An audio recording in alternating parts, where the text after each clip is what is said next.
You should save your money and wait for PS6 because this is absurd. After years of rumors, the PlayStation 5 Pro was finally shown, but it disappointed many people. The new system has several improvements over the current one, like better ray tracing, a bigger GPU, and more. While these upgrades were expected, the price was surprising. Fans thought it would cost about $600, but is actually $700, making it expensive to upgrade.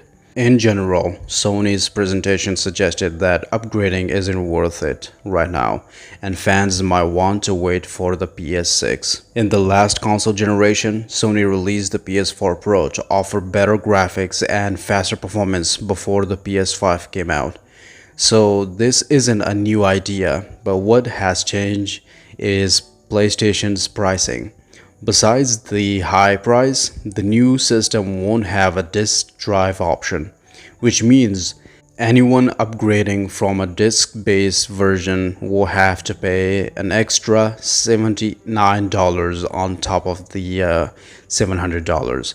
After taxes, PlayStation users will have to spend over $800 to play their physical games. This wouldn't be so frustrating if PlayStation hadn't already made several questionable pricing choices in recent years. For example, PlayStation VR 2, a device that's quickly losing popularity, was released last year for $550. It came with a small game library and no support for older VR games. PlayStation tried to fix this by adding PC compatibility, but even that needs a $60 adapter. Then there's a recent price hike for DualSense controllers.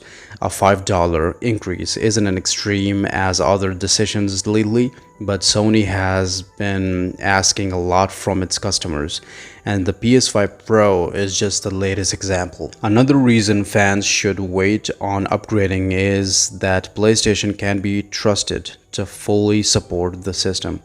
PlayStation doesn't have the best history with this.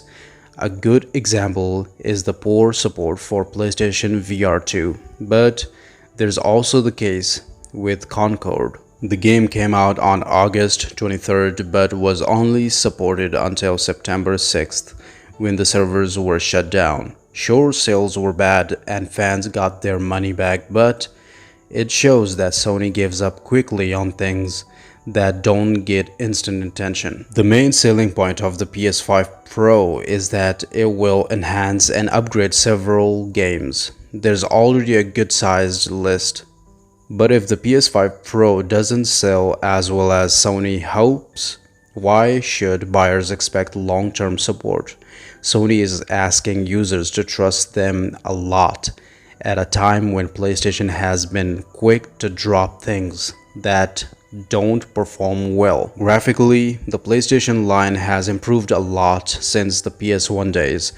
However, with each new generation, the improvements are becoming less noticeable. Experts have talked for many years about a visual ceiling, where graphics can't improve much more.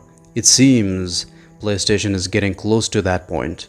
With differences becoming smaller, it's hard to justify spending the amount Sony is asking for the PS5 Pro when upcoming games like Marvel's Wolverine will still work on the current PS5. In the end, PlayStation fans will need to decide if the PS5 Pro is really worth the price. PlayStation has a loyal fan base and there will be people willing to pay for the upgrade. But for those unsure, it's tough to recommend, given everything that's happened during this console generation, unless PlayStation announces a lot of games that can only be played on the newer hardware, which is unlikely. It's probably better for fans to save their money and wait a few years for the PlayStation 6. What do you think of the PS5 Pro? Do you think the system will be worth the cost? Let me know in the comments below.